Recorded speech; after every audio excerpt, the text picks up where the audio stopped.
Hello everyone, and welcome to this service for Sunday the 28th of November.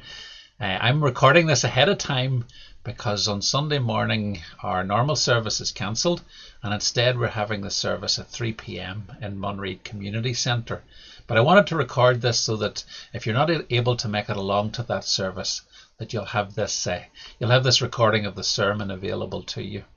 Now, all of the normal announcements and so on, those by the time the weekend comes, those will have gone out to you by email. But I hope this is a blessing to you today. This is a sermon on the book of Obadiah, not just a few verses, but the entire book. And the reason we can do that is because it's actually the shortest book in the Old Testament, just 21 verses long. Now, I always mention the sources that I find most helpful, and this is the one that I found most useful for this sermon today. It's a study guide by the Good Book Company called Burning Desire. It actually covers Malachi as well as Obadiah. But let's get stuck in. If you're an observer of world events, then I think you'll have noticed that a few years after any war has ended, it becomes pretty clear who the winner was. The winners build great monuments to their achievements to show off their power for all to see.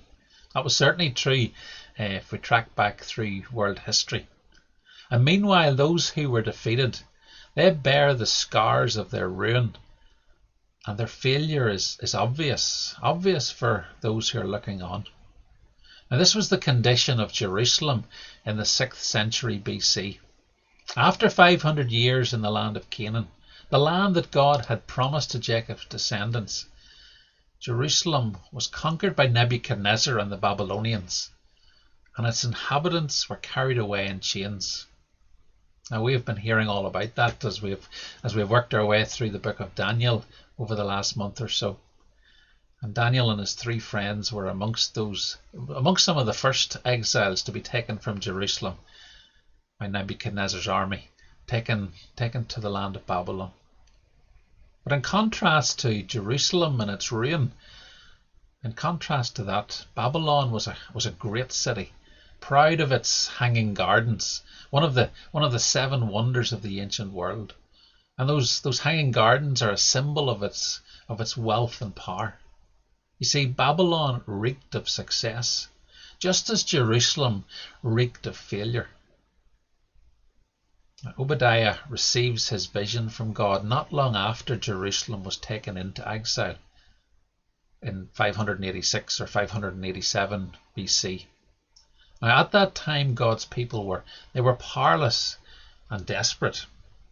Now, the psalmist captures something of this in Psalm 137. I want to read for us verses 1 to 4.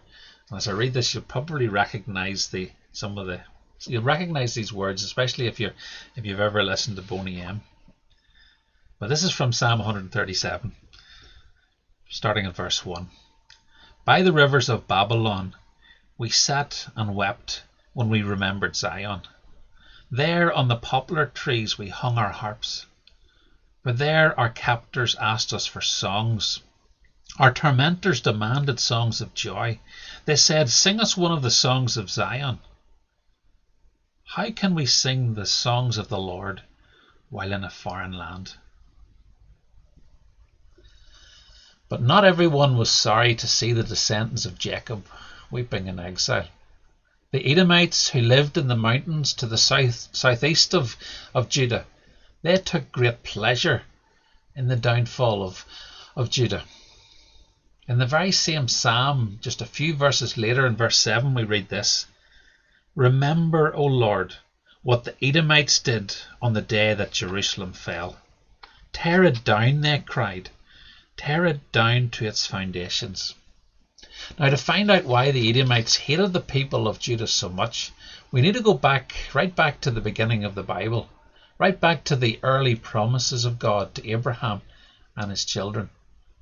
In Genesis 15, God promised Abram that his descendants would be more numerous than the stars, and that he would give to Abram and his children a land of their own, the land of Canaan.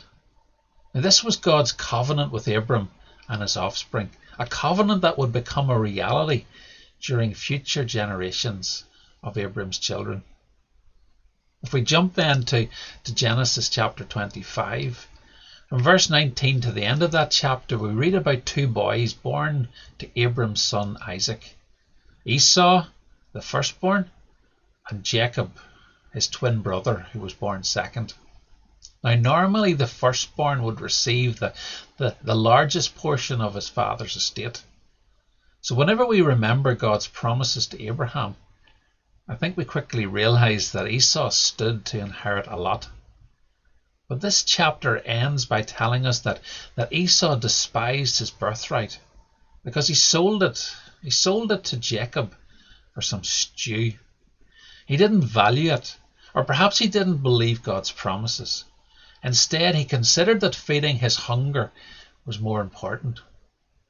And then, in Genesis chapter 27, we read how Jacob stole the blessing which Isaac intended to give to Esau. That was just before Isaac was soon to die. That chapter ends with Jacob fleeing to his uncle Laban because Esau had vowed to kill him. But if we jump forward then to Numbers chapter 20, we're going to look in a moment at verses 14 to 21. Let me fill in some of the history in between these two portions of Scripture. Well, we know from from previous sermon series that Jacob had 12 sons, and amongst those sons was Joseph. We know how he was sold into slavery by his own brothers. But then when famine came across the land, Joseph's brothers were forced to go to Egypt, where Joseph had become one of the rulers. And well, as the story moves along, then the whole family ends up in Egypt. They end up there, and they end up there for 400 years, and during that time their numbers grew massively, until such a stage that the people of Egypt, the Pharaoh who knew Joseph, he's died, and future pharaohs then become fearful of this growing group of people within their own nation. And so what they decided to do was to make them slaves. And they suffered horrendously in slavery in the land of Egypt. That was until God rescued them, led them out of Egypt in a great event that we know as the Exodus. And that was led by Moses. We thought about that a few years back when we worked through the book of Exodus. But now, having been led out of Egypt and their slavery there, the Israelites are wandering in the wilderness. Now this passage from Numbers chapter 20 provides a glimpse of the kind of relationship that had developed between Edom, the descendants of Esau, and Israel, the descendants of Jacob. Now it's just 8 verses long, so we're going to take a moment to read it through. Now as I do that, notice how reasonable Israel's request is, and how unreasonable Edom's reply is. Moses sent messengers from Kadesh to the king of Edom, saying, "This is what your brother Israel says. You know all about the hardships that have come upon us. Our forefathers went down into Egypt, and we lived there many years. The Egyptians ill-treated us and our fathers. But when we cried out to the Lord, he heard our cry and sent an angel and brought us out of Egypt. Now we are here at Kadesh, a town on the edge of your territory. Please let us pass through your country. We will not go through any field or vineyard, or drink water from any well. We will travel along the king's highway, and not turn to the right or to the left until we have passed through your territory." But Edom answered, "You may not pass through here. If you try, we will march out and attack you with the sword." The Israelites replied, "We will go along the main road, and if we or our livestock drink any of your water, we will pay for it. We only want to pass through on foot, nothing else." Again they answered, "You may not pass through." And Edom came out against them with a large and powerful army. Since Edom refused to let them go through their territory, Israel turned away from them. It seems that the breakdown of friendship between these two brothers over an inheritance had over time developed into a standoff between two nations. By satisfying himself with some stew in that moment of hunger, Esau had given up the great promises that God had made to his grandfather Abraham. As we saw, these promises extended far into the future. He would be given numerous descendants, a land of his own, and triumph over his enemies. Esau gave up all of this for a bowl of stew and some bread. And Esau's descendants, the Edomites, well, they proved to have long memories, and they remained bitter towards the descendants of Jacob, right up to the time they were invaded by Nebuchadnezzar. But unfortunately for Edom, God also had a long memory, and he remembered the bitter treatment they had given his people Israel.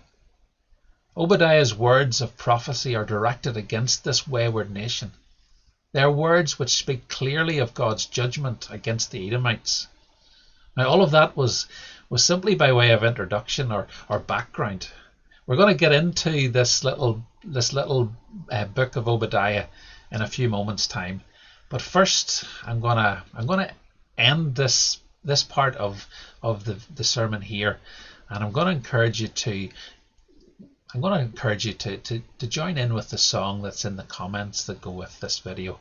That's what we're going to be doing in the Mon Reid Centre. So I'm going to encourage you to do the same just now.